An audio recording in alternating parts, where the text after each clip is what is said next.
Hi guys, it's Shannon from Retro Dolls US, and today I'm going to show you how to prime your pet to get it ready for customizing. Since this takes a little while to do, I will be painting several of these through time lapse because I get really impatient and it takes a while for these to dry and everything. So what you're going to need is white gesso. The brand that I'm using is by Studio 71. Any brand will do as long as it says gesso on it. You can find this in with the canvases for, you know, painting pictures and everything. They will have it in, they should have it in like Joann Fabrics, Michael's, Hobby Lobby, Packetans, any of those types of stores. You can find it online. You can find it on eBay.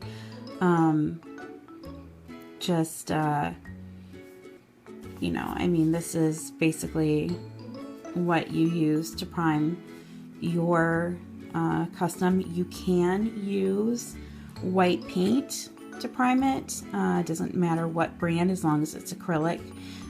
Just make sure when you're doing this that you water it down a lot so that it doesn't leave any brush strokes and it doesn't get clumpy. And but right now we're going to use the white gesso. Make sure you have a cup of water nearby so that you can clean your brush as you go. Have a brush. I use a base coating brush. This is by the Army Painter. It's called Hobby Base Coating. It works really well for full body repaints and getting a nice even base coat. So I would recommend that. I'll post a link to the website down below. You can get it off their website. You can get it off of eBay, which is where I got mine. But make sure before you started, if you didn't see the previous video on removing the paint, check that out because you want to have all the paint removed. So all the paint is removed. Let's see here. Alright, yeah. Oh, yeah, make sure you have something laid down on your table, like whether it's, I wouldn't put newspapers because the ink will rub off on your toys, but get some like construction paper or white paper and lay it down so that you have a nice covering for your table so you don't get in trouble with whoever you're staying with. Have some paper towels nearby to wipe off your brush, or you can use, make sure it's okay with your parents, but I use an old washcloth to wipe my paint off as well.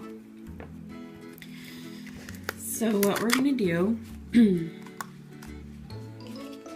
is we're going to dip it in water, dip our paint brush in water so that it's a little bit wet, and then we're going to go on with the gesso. So, and then we're just going to paint it over the entire pet.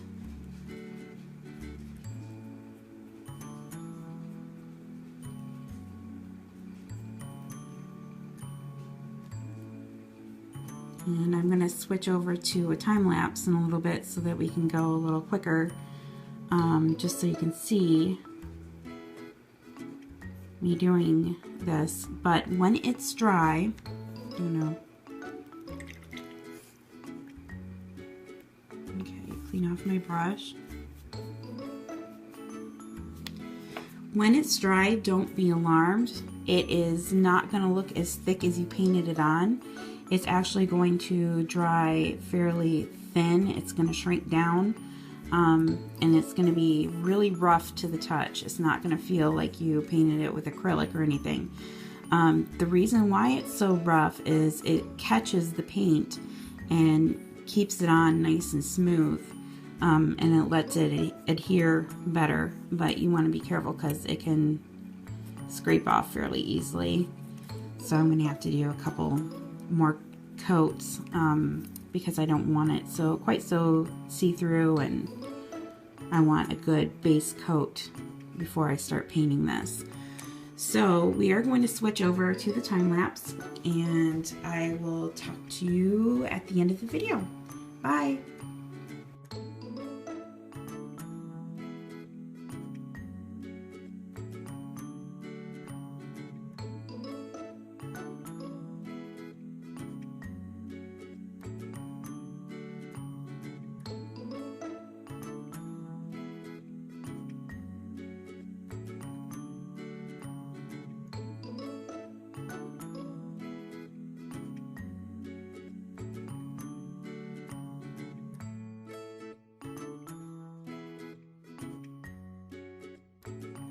Okay, I'm back. As you can see in my time lapse, hopefully I did that right. I've never done time lapse before, but I did several different pets as I went because I get very impatient and I like to work on several projects at once.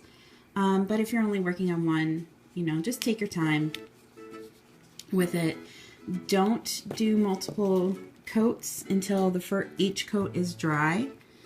So let it sit for about an hour or two. I would say an hour is a pretty safe bet. After an hour, go in and do another coat. I would say to do about 4 coats, 3 or 4, maybe 5, until it looks like a solid base.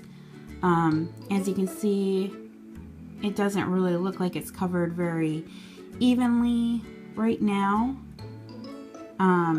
That's because it's not. But once you go in and do several coats, it will look nice and even. Just keep doing different coats until it is fully covered and looks completely white. But like I said, let each coat sit for an hour. You can sit it in front of a fan if you want. That will help the drying process go quicker. Make sure, as you can see, my hands are a mess, but you want to make sure your hands are clean throughout this so that no oils get on it, especially when you start painting, because if you have wet paint or even semi-dry paint on your hands and you pick up, like say this base was black and I picked it up with white on my hands, it's going to rub white on the black base and you're going to have to repaint it, and it's a big pain. So you want to make sure you keep your hands clean at all times. But that is all you have to do for your base coat. Hopefully next week or in a couple days, depending on how I've been feeling, because I haven't been feeling all that great. And my dad has been in the hospital for heart cath and all that good stuff. So depending on my health and everything, I may be back in a couple days. What you're going to need after this has been primed, remember we're doing the fish, we're doing the pumpkin fish. You're going to need some orange paint, like bright pumpkin orange. You can do any shade you want, really, it doesn't matter. Whatever orange you want your pumpkin to be. You can do like a rust-colored terracotta orange. It doesn't matter. And it doesn't matter what brand. Like you can see, these are Joann Essentials from Joann Fabrics. I will use Apple Barrel. I'll use the only kind of non-acrylic paint that I would suggest and be okay with using is a product called Soy Paint. And it's by Delta, but it's a lot more expensive. This was on sale, it was marked down. But you're going to want orange paint, you're going to want green paint, white paint, and black paint. This is Basics Acrylics. But it doesn't, like I said, it doesn't matter what brands you use. I usually get what's cheapest. I do have some very expensive paint, but it's harder to work with. There's a lot more, you have to know your pigments a little bit better. So and it's a lot more expensive, but I use pretty much everything. You want to have a good base coating brush. It's got a thicker end to it, as you can see. Mine is by the Army Painter. The kind of brush is called Hobby Base Coating. So you're going to want a base coat, and then you're going to base coat brush, and you're going to want a detail brush. And as you can see, this is very teeny tiny, and it's got a very pointy end. And this is how I get the details that I do on my customs. This is also by the Army Painter, and it's called Wargamer Insane Detail. There's also a brush called the Psycho that I use that is also a detail brush. Those are very nice. Just make sure, I mean, you can find regular paintbrushes with small details at like Walmart or Target or Michael's, Joann Fabrics, any of those stores. But so far, this has been my absolute favorite brush. I will buy a new one as soon as the old one wears out. So I absolutely love the Army Painter because these are made specifically to paint those teeny tiny little die-cast model figures that you can see in little, like, I don't know, they're little model figures, but so they are specifically made for painting teeny tiny little things. So I absolutely love these. I'll post that below. So again, what you'll need: orange paint, white paint, green paint, black paint, a base coat brush, and a detail brush. And you're gonna need, obviously, your pet that has already been primed with about 4 coats. So this has been a really long video. I'm going to end it there. I will be back soon, and I will talk to you guys later. If you have any suggestions for tutorials that you would like to see in the future, please comment below. If you like the video, please thumb it up, and I will see you later. Bye.